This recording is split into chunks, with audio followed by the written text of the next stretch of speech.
let's start from the beginning of the origin of the Ward 4 Democratic Committee. Can you tell us a little bit about how the committee got started and some of the early history? I'll do that, and whoever was responsible for putting these questions together did a very thoughtful job, and I'm hoping in my response to deal with several of them without going into them specifically, and doing it in a somewhat chronological way. Okay. We're talking about incidents that happened over 50 years ago, and one can question the veracity of anything I say. But basically, what gave birth to the Ward 4 Democratic Committee occurred in 1963. That was the year when the local NAACP, then headquartered at 451 Massachusetts Avenue, the first house on Mass Ave, east toward Albany Street, at where Elburn Garage is, had its headquarters. And it was the time when the old guard was leaving. And the old guard was comprised primarily of extraordinarily competent and engaged women. Melanie Cass had been the president of the region, at least that was my understanding. I came a few months later. And in addition to her, there were notable people, some of whom lived on the blocks outbound from West Rutland Square toward Mass Avenue. Edna James was one of them, Mary Newman was another, and Alice Taylor, who lived on West Springfield, was a third or fourth. There had been an election, and the new officers were primarily of the younger generation, in their 30s for the most part. Ken Guskett became the president of the region. Dick Banks, who became a judge afterwards, was the vice president. Hansford Brown was another vice president. And among the people who were notable and active in that very active year of 1963 were Ruth Batson, Paul Parks, Lavelle Diet, Dexter Urey, and many others. And it was an extraordinarily energetic year in which, among other things, there was the National March on Washington, complaints about segregation, especially in schools in the South, even though this was after Brown versus Board of Education. And the most important character in that change and in that energy was Tom Atkins. Tom was enlisted by Ken Guskett to become the executive director of the local branch. Tom was getting his graduate degree in Arabic studies at Harvard. He had come from Indiana and had been elected, an African American, had been elected in that very red place, although the university itself is not, as the president of the student body. And when he married his beloved Sharon, who was white, they had to leave the state in order to get married because the laws in Indiana prevented interracial marriage.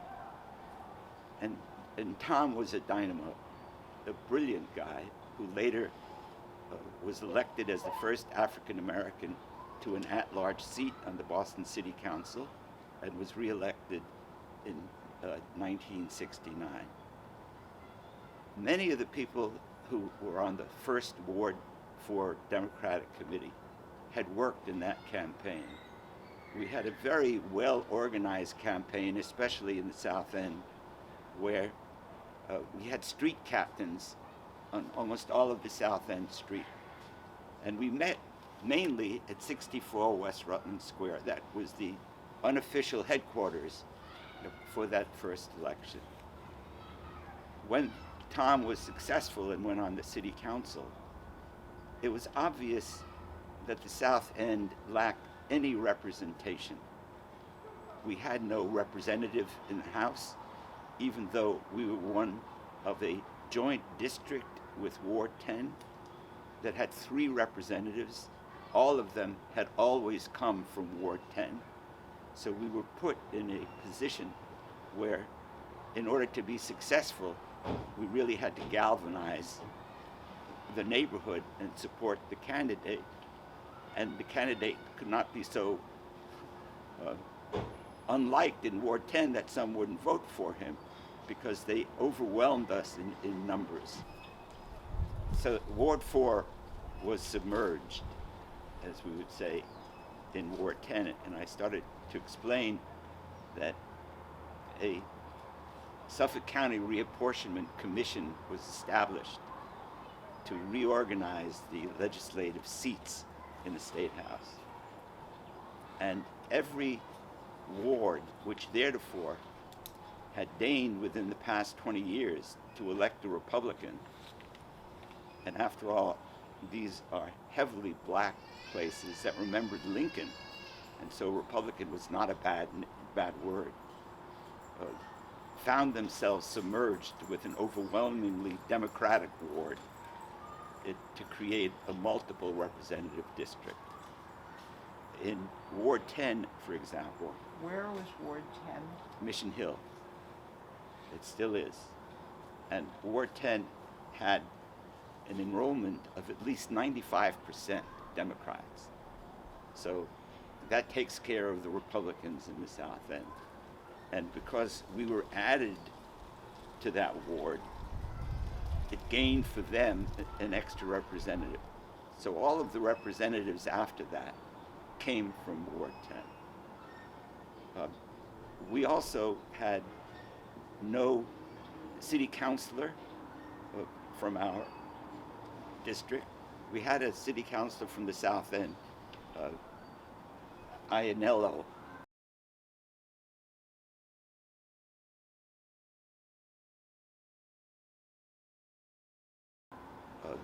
Who was a kind of reactionary guy. He came from Ward 8 out Mass Avenue. It strided, actually, Mass Avenue. We had no state senator, and therefore we had no elected people who were committed to the interests of the South End or even of Ward 4. Ward 4 then and since has been an agglomeration of precincts, some of which are in the South End. Jonathan Cohen's question, for example, describes that. The South End was divided, fractured into 5 different wards, and the purpose of it, or at least the consequence of it, was that we had no political voice because we came from different places. We elected different representatives, we elected different senators, and it was very much like how the city was dealing with the South End at that time.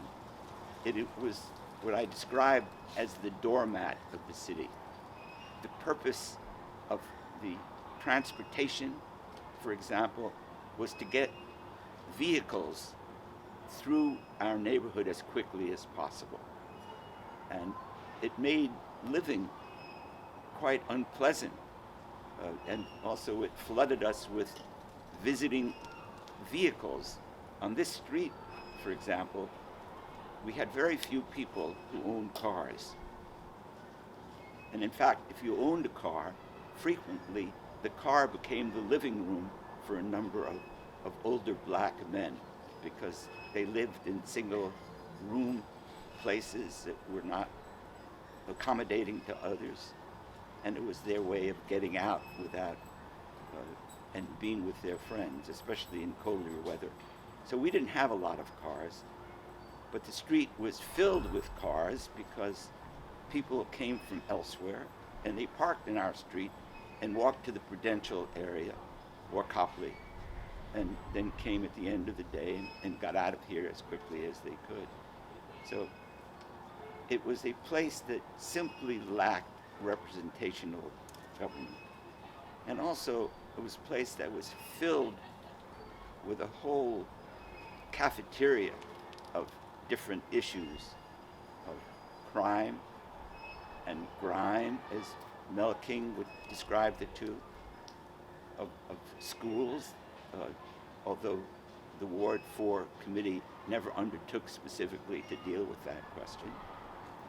And then of the South End bypass that was going to dump 40,000 cars a day right at the end of this street, so that the commuters can get into the Copley area more efficiently, of housing needs of low-income people. The Christian Science Church was having a huge development which resulted in the Christian Science complex here. They took many rental units along Huntington Avenue. There were several 6-room apartments along Huntington Avenue. And you had a problem. It existed in the South End. So we had a blank slate on which to make an impact. And so our job was much easier than the job of the subsequent and the current Ward 4 Democratic Committee, because we could expand into an area and there was nobody to contest us since we weren't on anybody else's turf. And that helps explain why it was so attractive to organize a Ward 4 Democratic Committee. And one of the main reasons for its success, because we were able, using many of the resources of the people who had been working in the Atkins campaign and who had become familiar with the politics and elections, getting together. And some of them, like Martin Gopin, for example, an unsung hero in the South End, who worked his life on trying to get jobs for low-income people and for minority people, and housing for people who couldn't afford housing, was a member of our ward committee. He worked closely with Mel King on many issues, but we were able to gather all of these people. And if you have energy and you have desire, you're going to get things done. And I must say that in the South End of today, for example, Steve Fox has energy and desire, and without having been elected by anybody, is probably the most powerful person in the South End, perhaps the mayor of the South End. So I say that in answer to some of these questions about how did we do it and can we still do it.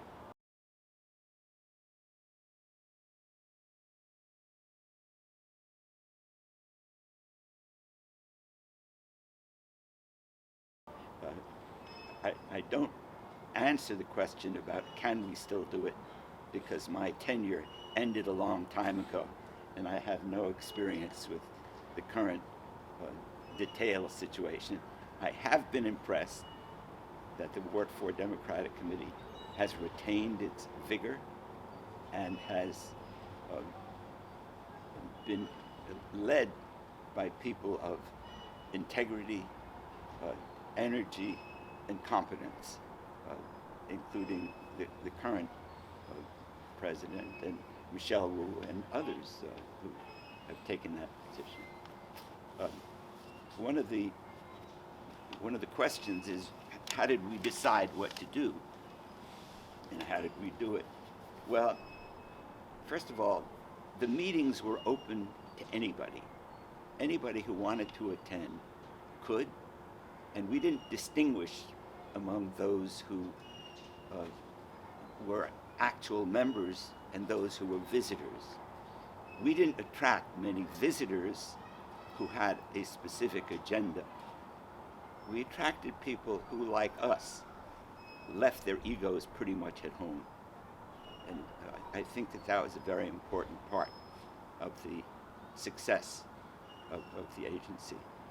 And one of our major successes was in helping to kill the bypass. There had been groups of people, and was very active in these groups, that had sought the mayor's help in killing the bypass, and it sought the governor's help in killing the bypass.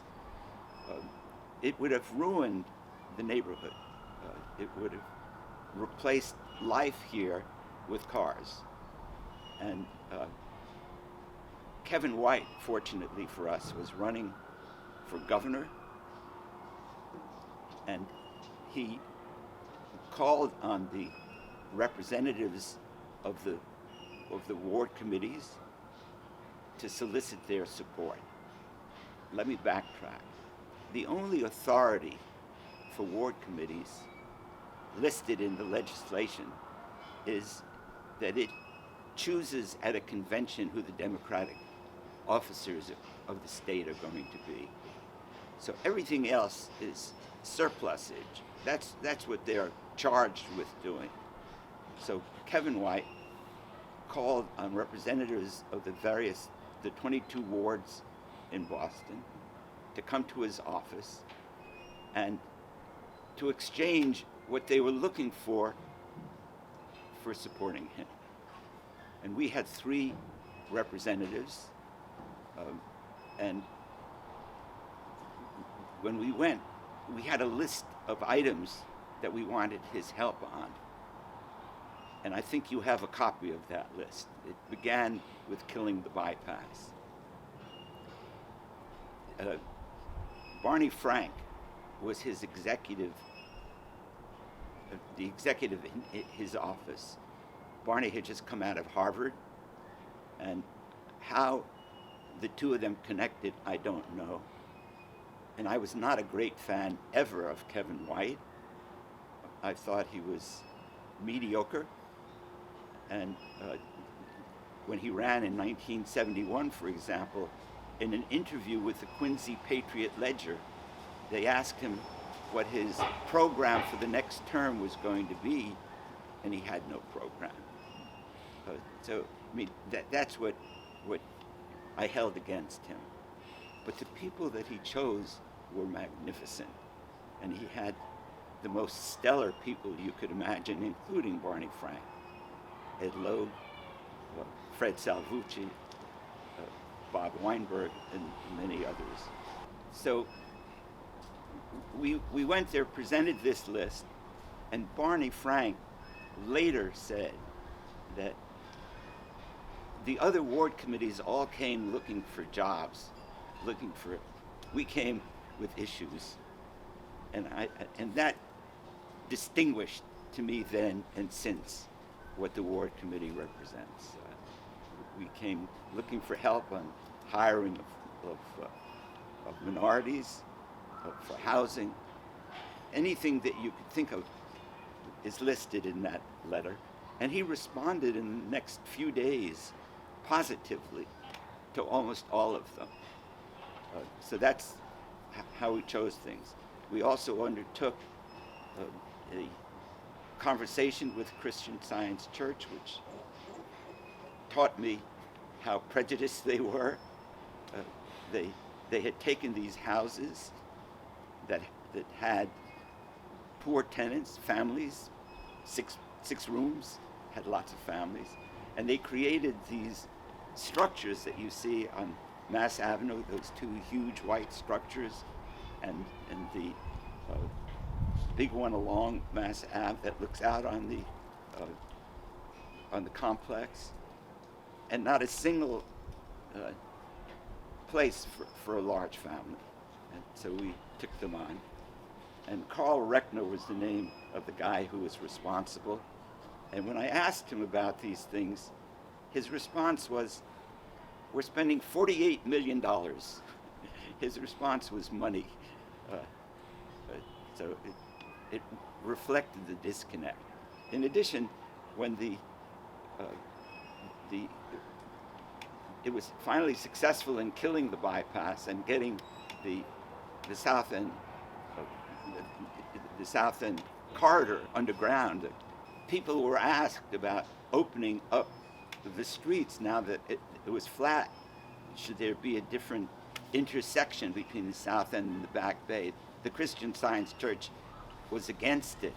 They finally asked people along the way, and those who lived on streets that had been blocked wanted it that way, and those like here that had streets that had access wanted it that way.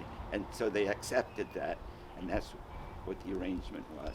And then in a humorous way, many years and some decades later, the people on the other side, sometimes in high heels, were climbing over the fence in order to get into the South End, which wasn't so bad after all.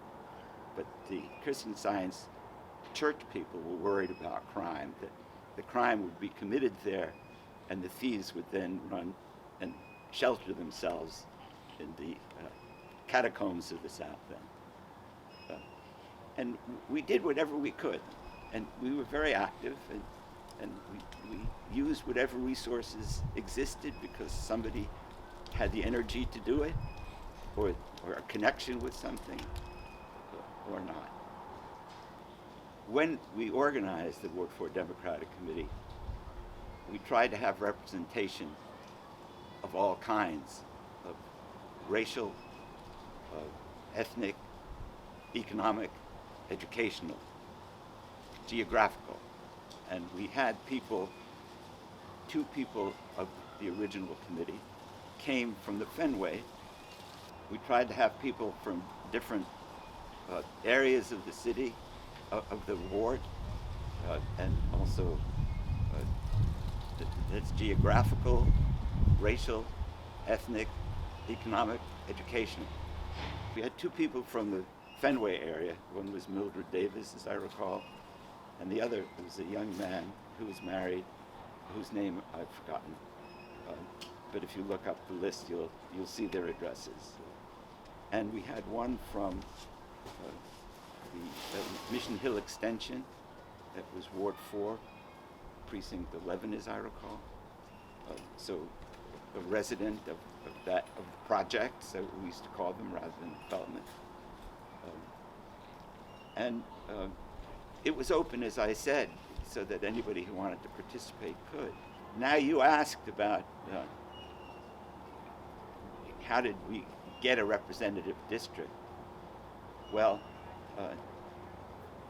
one of the things that I tried was filing a lawsuit in the Supreme Judicial Court seeking a declaration of the unconstitutionality of the reapportionment arrangement for the reasons that I've outlined. It was not a personal vote because our votes were submerged. And the case was filed there with the help of a young student at Boston College Law School with whom another organization that I was active in, the American Jewish Congress's Commission on Law and Social Action, had joined with Boston College Law School when Bob Drinan was the dean, and we would have people work with us, students, interns work with us, and they were paid $100 a week during the summer. $80 was paid for by the government. Obviously, it was a democratic government at the time. And the student who came first worked with me on that case. We lost the case in the Supreme Judicial Court, but there was a lot of work around the country in getting single representative districts. And in the meantime, although I had predicted in the lawsuit that we wouldn't ever be able to get our own representative, in 1973, in an off year, we supported Mel King, who had been a member of our ward committee, to run for representative. And we bulleted for him in the South End so that we didn't dilute his support. And South Enders voted massively for Mel, and we were able to get enough people in Ward 10 to give him one of their 3 votes. The campaigns were run on that basis. The Ward 4 committee did not participate. We endorsed him, but we didn't work actively with him on a street-by-street basis. So he won that, and he was representative for 10 years. Then after he left, Byron Rushing was the representative for 36 years. So it's, I think, either 28 or 36, I forget. I think 18 terms, yes. So that's how we got that. And how long did you personally participate with the Ward 4 Dems? I 1968? 68 to 1972, as I recall, because I was elected president of the New England Region American Jewish Congress and served in that role after that, and I couldn't take on any other responsibility, and I remained connected with it, but not nearly as active. Although I did work with Tom, what happened after that was very interesting and also reflected at South End an important history. Because Tom Atkins was head of the housing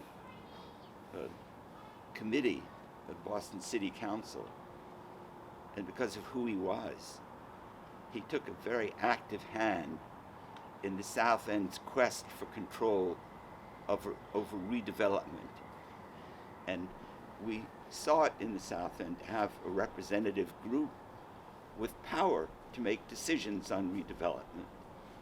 And there were at least 3 different efforts to do so, and 3 different groups were elected in the South End. And Tom was very helpful, and his presence was very helpful. And eventually, the South End Policy Area Council, CPAC, was composed and had actual authority to veto any development in the South End. There was a lot of conflict there because it represented, for some people, number one, an inefficient way to have things done, because they had to wait to get the recommendations of the BRA, then they had to run whatever kind of investigation.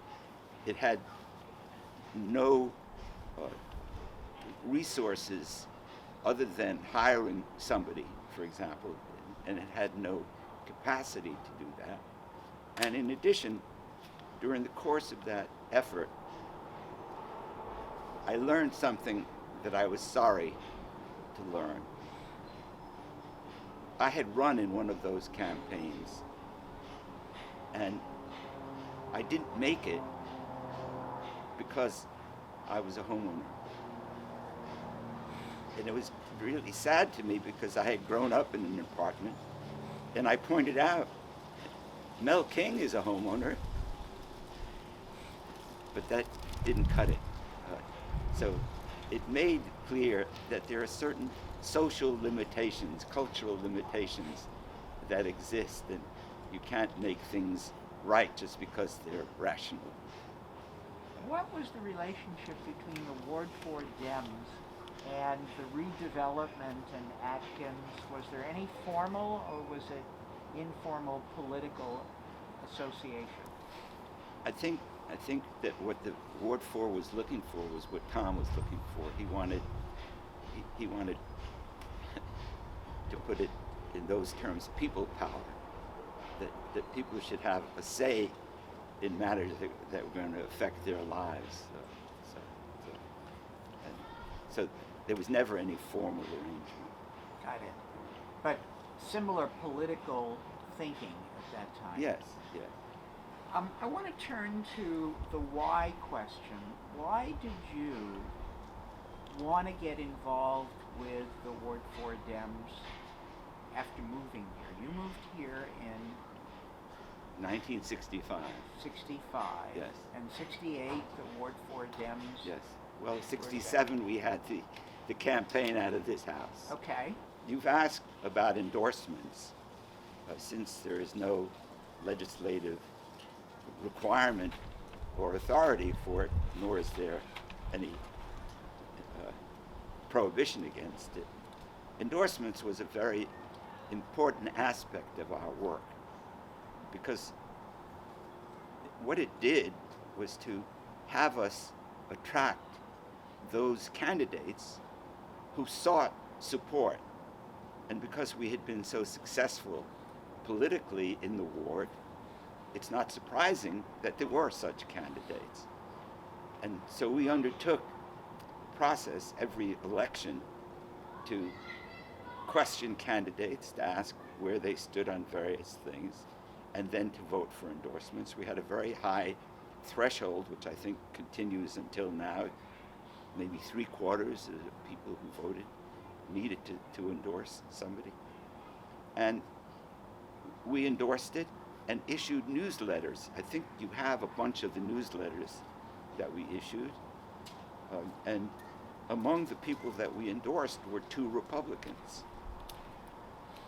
We endorsed John Sears, who ran against Tom Eisenstadt for sheriff.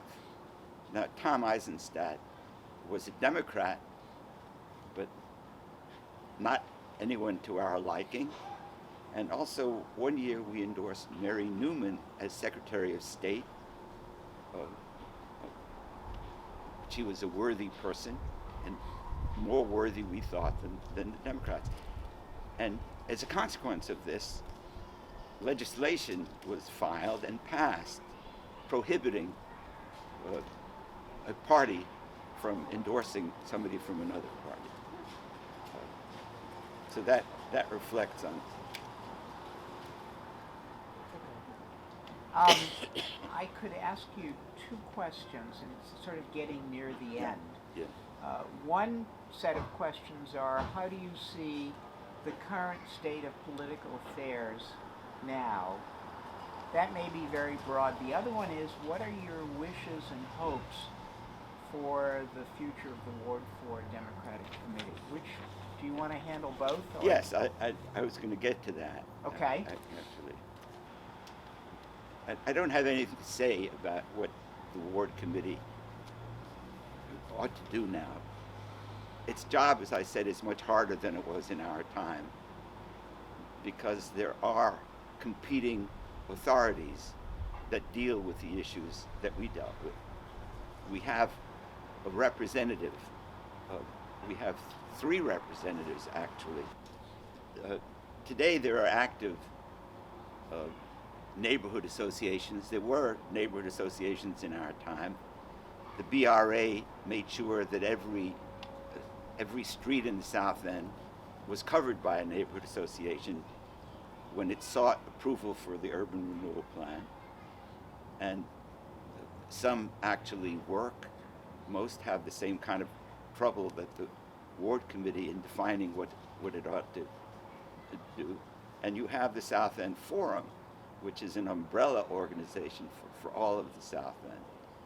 One of the things that I had recommended when we got together in the library to talk about the origins of the current Ward 4 Democratic Committee was the issue of whether it was worthwhile to seek a map change so that, like East Boston, which was primarily Italian, Charlestown, much smaller, Ward 2, which was, and probably still is, overwhelmingly Irish Catholic, and Wards 6 and 7 in South Boston. The South End was divided among all of these and remains that way.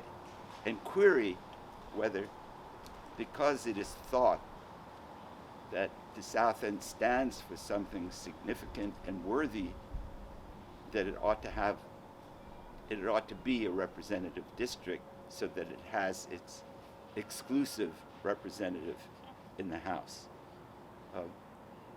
I'm not sure that if that happened, the person elected would be the one that the current Ward Committee would endorse. But that's one of the things that I thought, and I don't know, one of the easy parts of our time was the need was obvious, the need was great, the resources were plentiful, and people were willing. And you have all of those areas are problematic today. So I wish the Ward 4 Democratic Committee well. I regret not knowing more of the great people who helped along the way. I ran Tom's campaigns. I was campaign manager for Tom's 3 campaigns. And I also he asked me if he should go to Harvard Law School.